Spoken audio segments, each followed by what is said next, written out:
Et justement, on va tenter de mieux comprendre la situation avec l'auteur du rapport. Avi Weiss, bonsoir. Vous êtes également le président du centre Taube. Concrètement, quelles sont les conséquences d'une baisse du taux de croissance démographique? Comme on le voit, à 0,9%, ce n'est vraiment pas grand-chose pour Israël. En effet, bonsoir à tous.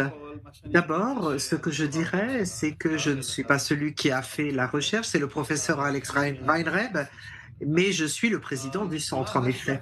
Et les conséquences de ceci, d'abord, commençons par les chiffres. Le chiffre 0,9%, il s'avère que ça a été mis à jour aujourd'hui, c'est un peu plus élevé, un peu plus qu'1%, mais bon, dire qu'il y a ici des conséquences importantes, ça n'est pas facile à dire. Si nous nous comparons au monde entier, nous sommes encore dans une excellente situation de ce point de vue. Mais quand on se compare à nous-mêmes, à savoir ce qui s'est passé en Israël par rapport à ce qui s'est passé dans le passé en Israël, nous sommes dans une situation extrême parce que la baisse ici est extrêmement importante. D'habitude, il y avait une croissance d'1,9 à 2% par an et tout à coup, on n'est qu'autour du 1% ou un peu plus de 1% aujourd'hui. Bref, cela exprime beaucoup de choses sur la fertilité en Israël. Nous voyons que la natalité par femme va baissant, et on le voit dans tous les secteurs, et ceci a des conséquences du point de vue de la structure de la communauté en Israël. Est-ce qu'on peut comparer le taux de fécondité qui est en baisse, faire un parallèle avec le fait que la vie est de plus en plus chère en Israël, par exemple? Est-ce qu'il y a des mesures à prendre pour améliorer justement ce taux de fécondité?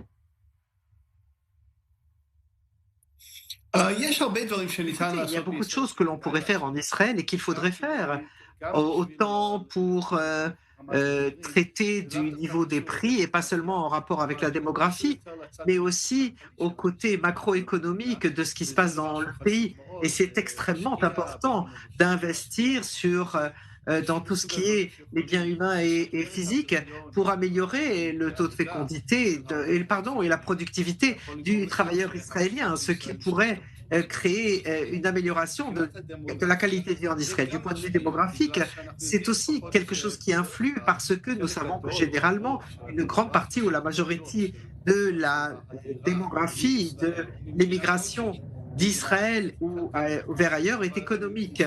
Et il faut vous dire aussi que ce qu'on voit aujourd'hui du point de vue de l'immigration, c'est un peu différent que précédemment. Quand on regarde les États vers lesquels émigrent ou les pays où se trouvent les Israéliens aujourd'hui, nous voyons que ce ne sont pas les pays standards. Généralement, on parlait des États-Unis, de l'Angleterre, de la France. Aujourd'hui, nous parlons de toutes sortes d'autres pays où arrivent les Israéliens, et ce n'est pas pour des raisons économiques en particulier, mais plus pour d'autres raisons sociales.